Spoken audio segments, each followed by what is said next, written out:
Border Gavaskar test సిరీస్లో ఒక ఓటమి అనేక ప్రశ్నలకి తావిచ్చిందండి. నిజంగానే జస్ప్రీత్ బుమ్రా కెప్టెన్సీలో థర్డ్ టెస్ట్ మ్యాచ్లో టీమిండియా స్టార్టింగ్లో పట్టి బిగించింది. నిజంగానే 4 రన్ల లీడ్ కూడా సాధించింది. 185కి మనం ఆల్అౌట్ అయితే వాళ్ళని 181 రన్స్కి ఆల్అౌట్ చేయగలిగాం. అయితే మరి గాయం కారణంగా జస్ప్రీత్ బుమ్రా మైదానాన్ని వీడడం ఇవన్నీ కూడా మనం చూసాం. దాని తర్వాత విరాట్ కోహ్లీ కెప్టెన్సీ చేయడం ఇవంతా కూడా మనం చూసాం. కాకపోతే ఏంటంటే కొన్ని ప్రశ్నలు నిజంగానే రోహిత్ శర్మ గారిని ఆడించకుండా బెంచ్ మీద కూర్చోవడానికి ఎవరన్నా కారణమయ్యారా? రోహిత్ శర్మని తప్పనిసరిగా ఆడించాలి అని చెప్పి ఒత్తిడి పెట్టినటువంటి ఒక సెలక్షన్ కమిటీ మెంబర్ ఎవరు? ఇవన్నీ కూడా అర్థం కాని ప్రశ్నలుగానే మిగిలిపోయినాయండి.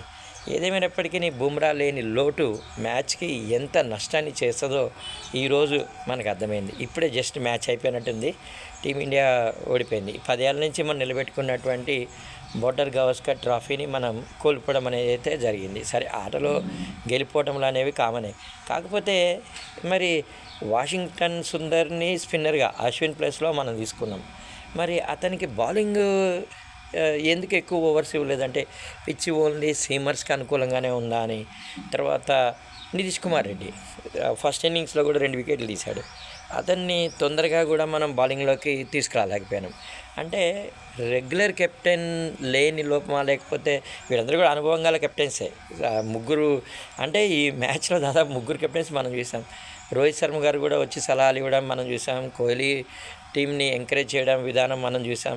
అంతా కూడా బాగుంది. కానీ స్కోర్ తక్కువ ఉండే టైంకి ప్రెషర్ బిల్డప్ చేయలేక మ్యాచ్ని అయితే మనం కోల్పోవడం అయితే జరిగిందండి. సరే, ఒకసారి న్యూజిలాండ్తో ఒక టెస్ట్ సిరీస్ కోల్పోయినాం. తర్వాత మళ్ళీ ఆస్ట్రేలియాతో ఇప్పుడు కోల్పోవడం అనేది మనం చూసాం.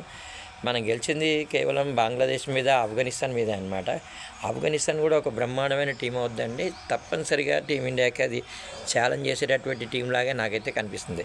ఇక ఇంగ్లాండ్తో T20 సిరీస్ ఉన్నట్టుంది ఈ మంత్లోనే, జనవరిలోనే. చూడాలి మరి ఎలాంటి టీం ఉంటుందో. యంగ్స్టర్స్ని ఎక్కువ మందిని తీసుకునే ఆస్కారం ఉంది అని అయితే తెలుస్తుంది అనమాట మనకి. ఏదైనప్పటికీ టెయిల్ ఎండర్స్ పైన ఎక్కువ భారం వేసి వాళ్ళు బ్యాటింగ్ చేస్తే బాగుండు అనుకోవడం కూడా నా ఉద్దేశంలో తప్పనైతే అనిపిస్తుందండి.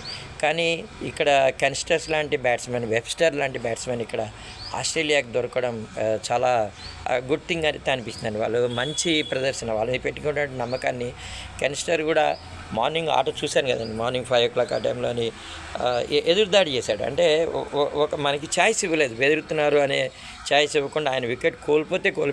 కానీ చేసే 20 రన్స్ కూడా ఎదురుదాడి చేస్తూ కొట్టినటువంటి విధానం అనేది నచ్చిందండి. ఒక మంచి ఆటగాడు కెన్స్టర్ అయితే మనకైతే కనిపిస్తున్నాడు.